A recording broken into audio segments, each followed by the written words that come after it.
Good evening, ladies and gentlemen. It's your host, Raul Infante. Here with Taking Dish Sports. Here with my co-host, Alexis Diaz. What's going on, guys? What's going on? Hey, so don't forget, guys, we're not only the guys that watch these sports, but we analyze them. So today, we're going to do a specific video on New England sports. So go ahead, Alexis, and start off with our Boston Bruins in the playoffs. Hey, shout out to the Boston Bruins, man. They're having the season that everybody thought the Celtics was going to have. Yeah, that's a shout out at the Celtics. Listen, the Bruins, everything begins with Tuukka Rask. Tuukka Rask is on a mission. He is settled. He is focused. He's calm. He knows that he could be the best goalie when he tries and when he actually stays focused. And one thing I like about this Bruins team is that every single player on this Bruins team, whoever's getting on the ice, shows that they want to do it. They want to win. They want to play. Not like, the guys playing in green. But anyways, one thing I want to do, though, is a special shout out to Patrice Bergeron. This guy, he was with the Bruins when they won in 2011. He was a big part of the 2011 championship. He has a great opportunity to bring another Stanley Cup to Boston. Hey, my hat's off to him. Keep on doing what you're doing, man. Lead the young guys, and, hey, the Boston could go to the promised land. So my shout-out goes to Johansson, and it also goes to Coyle for being those awesome additions, and that fourth line looks great. That they're a big reason why the Bruins are where they are today, having the six wins in a row and actually being undefeated in May. If you haven't been paying attention to that, the leadership is amazing in that team. And speaking of leadership, one leader that I will criticize is Justin Williams of the Hurricanes, specifically yesterday in that game. You go back home, you're down 0-2 in the series. You're undefeated in your home ice, and then you caused 3 penalties, potentially 4 in the first period. What were you thinking there? Exactly. And what's crazy is that the Hurricanes, they came out skating in the first period. They shot 20 shots at Tuukka Rask. 20 shots in the first period compared to the 9 that Boston took. Right. That just shows you that. Number one is that the Hurricanes, they came out strong, something that the Boston Bruins already knew what was going to happen.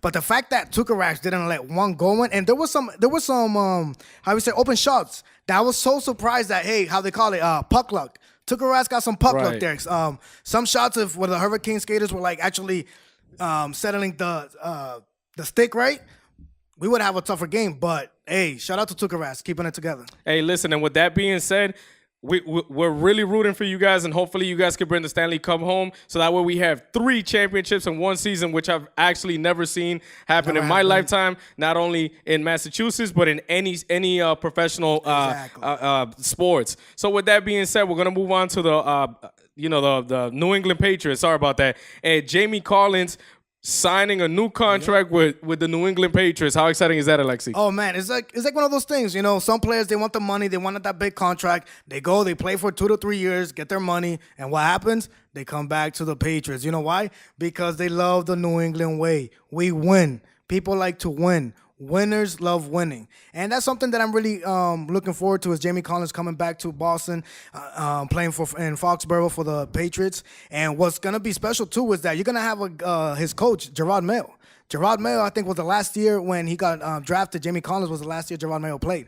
So he's gonna have a dude that mentored him actually coach him. So it's gonna be something that's gonna be one of our strengths right now in New England that we thought was gonna be a weakness. Right. So in that rookie class where you had Chandler Jones, Malcolm Butler, Jamie Collins, and Dante Hightower, everybody predicted, because of how Bill Belichick is and how the Patriots smartly managed their money, that only 2 players were able to get paid. When Chandler Jones got traded to Arizona, we're like, all right, obviously it's not going to be him. Then you look at, you had a difficult decision of Jamie Collins, Dante Hightower, and Malcolm Butler. Malcolm Butler started to ball, so you're like, all right, then it's going to be Malcolm Butler. And Jamie Collins ends up being traded to the Browns, so you're like, man, you really lost the opportunity to keep 2 of those key players in that team, especially, this season that they did such a great job, adding, defensive players there and really increasing the talent level on that team. But adding somebody like Jamie Collins that has the specific knowledge that you need to be in the Patriots, that's just going to give the Patriots an advantage, not having to start with a new player that's never played in that system.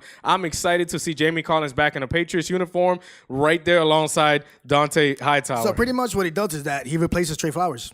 Trey Flowers' role as when he was playing for New England just got replaced with Jamie Collins, a guy who won a championship in 2014 with us. So I'm excited for the Pats and their linebackers, definitely. Right. Hopefully he could actually follow the playbook because remember before he left there was a lot of sour comments saying that he just pretty much freestyled outside on that field, and people don't forget. They forget, but they certainly don't forget. So hopefully he could change that this year. And speaking about players that have to stay in their line and just do what they do best, which is play whatever sport that they're a pro in, Terry Rozier in the Boston Celtics. What's going on with that, Alexis? All right, so if anything, I do not understand how does a player that's going to become a free agent go on a media tour and then makes it all about him.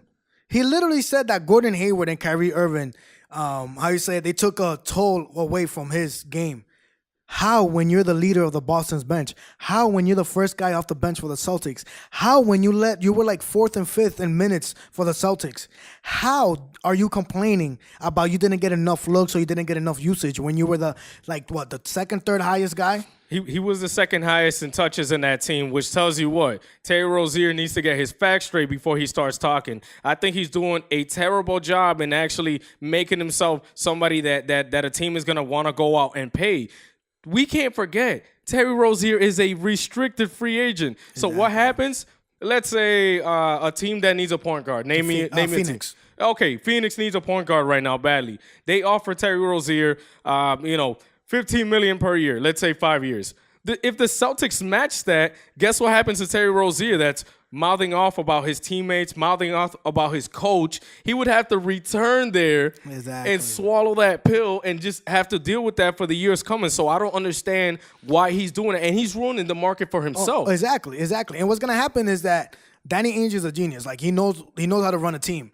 He will match that offer, whatever a team offers him, and include Terry Rozier and a trade package. And right. I think just to be like, Terry, really? That's how you're going to feel? And what I don't understand is that Terry Rozier and Danny Ainge had a really good relationship. And for Terry Rozier to go out of his neck and just talk about how pretty much it was all about me for him. And a lot of people thought it was about Kyrie. It just shows you, though, that you can't satisfy everybody in the NBA, man. And a lot of people were saying that, last year when he was starting for the Celtics, he led the team in the playoffs. Look at the competition. Look at the team that he was facing. All those teams that we beat last year got a lot better this year. Look at Toronto and the Raptors right now. Toronto and Milwaukee. They're in the Eastern Conference Finals. Right, and then on top of that, I have a question for you now that I see that. Terry Rozier's running his mouth, talking about his teammates in a negative way. They asked him if Boston was a place that he wanted to return to. Is he acting this way because he knows he's on his way out of Boston? Let me specify this. If Kyrie Irving leaves this team specifically, I don't think Terry Rozier would mind coming back to Boston. But now that he's coming out with all this, I have to question, does he know something that we don't know? Does he know that Kyrie Irving maybe will re-sign with the team and take that max deal? What's your thought on that? So with Terry Rozier saying those comments he did on ESPN First Take, if anything, you actually have Kyrie looking like the good guy, because it just showed that Kyrie was trying to be that leader, and there was some guys that weren't buying in. And when Terry Rozier came out and said that to Stephen A. Smith, it just shows that Terry Rozier probably was the one that started spreading the cancer all around the team, and everybody just going against, not so much going against Kyrie, if they're like, all right, if Terry Rozier could play for himself, that means I could play for myself. So I think Terry actually does know that Kyrie wants to re-sign with Boston, and he's just coming out his neck just to be like, hey, I'm a free agent, guys. Whoever gives me an offer, let me know. Then, you know what even bothered me the most? When he said that if the Knicks will, he actually said that he would love to play for the Knicks, of a great organization, a family-oriented organization. The Knicks. The Knicks that have not won in 46 years, guys. So with that, we'll leave it right there. Hey, guys, take this time to like, subscribe, and feel free to comment. And don't forget to hit that bell button for more notifications. So with that being said, we are going to continue on the topic of Terry Rozier and the Knicks. What is going on there? That'll be some funny stuff if Terry Rozier signs with the Knicks, and next thing you know, Kyrie, KD goes to play with Zion Williamson. Nah. Oh, my God. I feel so bad for Knicks fans. How do they end up with pick number 3? And they gave the number 1 pick to New Orleans. New Orleans, man, all I got to say is that the lottery picks, they need to be televised live, man, because, I don't know, a lot of people are saying that's kind of iffy. That's kind of... Listen, I think it is a little iffy. You have the best player on the Pelicans, right? They're about to crap the bed. He's about to leave that team. The Pelicans know this. I think the NBA also knows this. They're like, forget this super team stuff. Adam Silver knows better. He wants every franchise to be leveled up, not have super teams. So what do? Give the Pelicans a favor. Hey, go ahead and get Zion Williams. Look, I'm not a conspiracy person, but with the NBA, it could get funky sometimes. Look what happened a few years ago with the Cavaliers. Exactly. Do people forget how in the world did they get Kevin Love from the Timberwolves? They ended up getting the number 1 pick overall with LeBron James falling short in the NBA Finals. How does that happen, right? The people want to forget that because they won the championship. But Cleveland would have never won a single championship. Kyrie Irving, Kevin Love, LeBron James would have never won one if it wasn't for the draft, giving them the number 1 pick overall, right? Exactly. Then you go, all right, I'm okay with the Grizzlies being number 2, right? Who the hell are the Grizzlies? The Knicks go and get the 3rd pick, all right. But how in the world did the Lakers, projected to be number 11, end up being the 4th pick in the NBA draft when teams like the Atlanta Hawks, teams like the Phoenix Suns, teams like the Cleveland Cavaliers, since we're on them, the Bulls, end up behind them? That's why I think it's kind of funky. But we won't get off topic. Back to the Knicks because I'm not done bashing them. For years, I have had friends that have been Boston Red Sox, New York Yankees, New York Knicks, Boston Celtics, back and forth all the time. New England Patriots, New York Giants. But hands down, this team that has not won the championship for 46 years now has to be the cockiest team I've ever heard because they do the exact same thing every single year. Oh, we're going to get this player. Oh, this player's developing. Oh, this person's here on this team. And they fall flat on their face every single year. Not even with Patrick Ewing, they were able to win the championship. Exactly. This year, they already had the title in their hands with a backcourt that had Kyrie Irving, KD, and Zion Williamson. Everybody was talking about it already.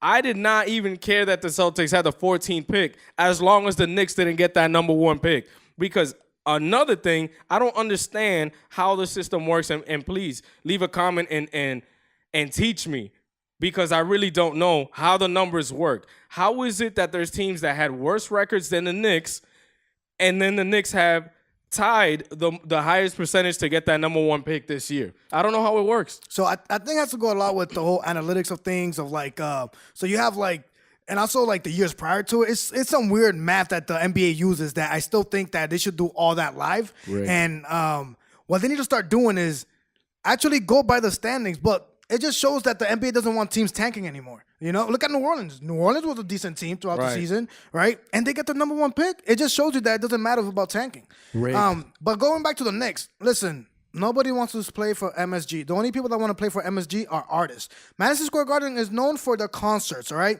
You are not hanging up any banners up there because of the Knicks in Madison Square Garden, all right, guys? So get that little idea off your heads.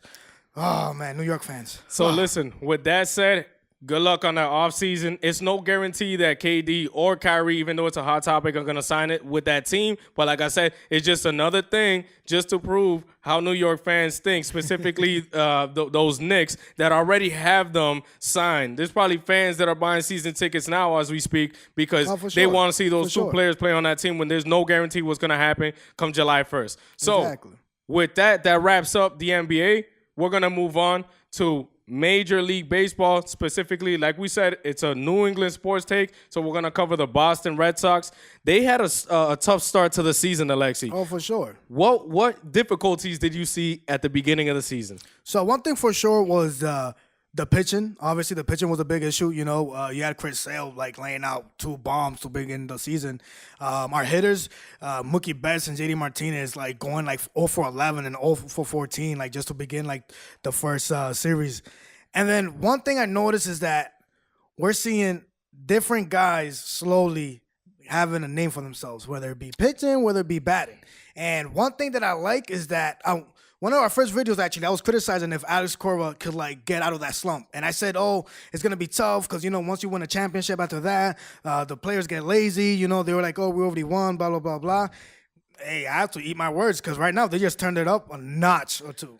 Yeah, that's the pitching and the hitting. Minus the relief pitching. The relief pitching has similar issues as they had, similar to last year. So I think a solution that they could come up with is, maybe mid-season signing Craig Kimbrel where it's more affordable instead of an entire season. Maybe giving him a 1-year deal or half a season deal where it'll be more affordable for the team. Dave Dombrowski likes to play. He has the background of liking to pay players. Especially those that perform. Craig Kimbrel was there with that team last year, winning that championship. So I wouldn't doubt it if the Red Sox go ahead and try to better that part of the team that way. The starting pitcher has improved. Case in point, Chris Sale, 17 strikeouts in 7 innings. I don't remember the last time I saw a performance by a starting pitcher of the Boston Red Sox do this kind of work. And it's just phenomenal. It just shows that, it was just early season struggles. It was the first month of baseball. How many games are in baseball? 162. And I was like criticizing heavily the team in the first 20 games that they played. Chris Sale's phenomenal, and the team will go far as Chris Sale, your ace, is going to take you. And if he gave you 17 strikeouts in 7 innings, that means the guy is back, his arm is good, and the Boston Red Sox are ready to take back the AL East. One thing I'm looking forward, though, is the battle with Tampa and the Yankees. Those teams are also getting hot, too. So, hey, I always said the American League East has always been like the toughest and the best division in baseball, and there's no arguing that. A lot of you fans out there in the National League, you guys say like that division with Milwaukee is like one of the toughest ones. No, guys, no. AL East has always been up there, But going back to Chris Sale, one thing that really stuck out to me was the fact that Alex Cora shows why they won a championship last year and why he is the face and leader of that team. It takes a really strong-hearted leader or manager, as to say, to take out a pitcher in the 7th inning when you have 17 strikeouts and you have the chance to make history and strike 20 guys out. Chris Sale has been known to be injury-prone over the years. Last year being hurt, the year before that being hurt. You're going to need Chris Sale in the bigger picture. It's only May, guys. Just like you said, how many games are in the MLB season? Way too much, and we're only in May. So save that arm. I understand that it was a great stat, but once you get over that 100-pitch threshold, you got to take him out. I think that Alex Cora made the wise decision in doing that because, like I said, we'll need this guy in September, October when the games actually count. It goes back to Boston sports being more of we instead of I. Chris Sale could have been like, no, I want to reach that number. I want to have that title. You know what? He didn't put up a fight with Alex. He was just like, all right, let's call it a day. But one thing I'm looking forward to is the young guys in Boston. Do you want to talk about Rafael Devers and that? I forget how to pronounce Chavis. Michael Chavis. Oh, man. Listen, Rafael Devers and Chavis have brought something to Boston that is extremely exciting. Devers has been with the team a few years now. He is really, really young still. What is he, 21 years old? And then Chavis, he popped for PEDs, and, it kind of messed up his image. But he came back from the suspension and then ends up looking the same player that we knew him in AAA.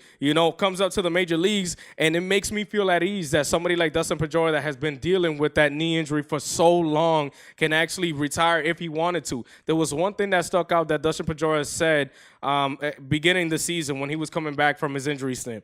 And he asked the legend, Jerry Remy, about his knee injuries, if it's still lingering, if it's still ongoing for him, which goes to show you that Dustin Pedroia is extremely concerned about the injuries, that even though he's playing through the injuries, it's something that is always going to be in the back of his mind. He did everything that he could for that team, so if he wants to hang it up, then he could hang it up. Nobody's gonna bash you for that. Exactly. You were the Rookie of the Year, and you won the MVP the same season. The last player to do that before you, Dustin, was Ichiro Suzuki in 1999. That's how rare that stat line is right there. And let's not even forget about all the Golden Gloves that he's gotten over the years for the Red Sox. For sure. Now, on that topic, if Dustin Pedroia wants to come back, career 300 hitter, I am cool with that because one player that is catching the heat from the Boston Red Sox is Jackie Bradley Jr., finally, a player that I have not liked on that Red Sox staff for years. See, a lot of people defend Bradley saying, oh, what he brings out to the glove. I don't know if you've seen a couple games ago that Absolutely. He took the homer.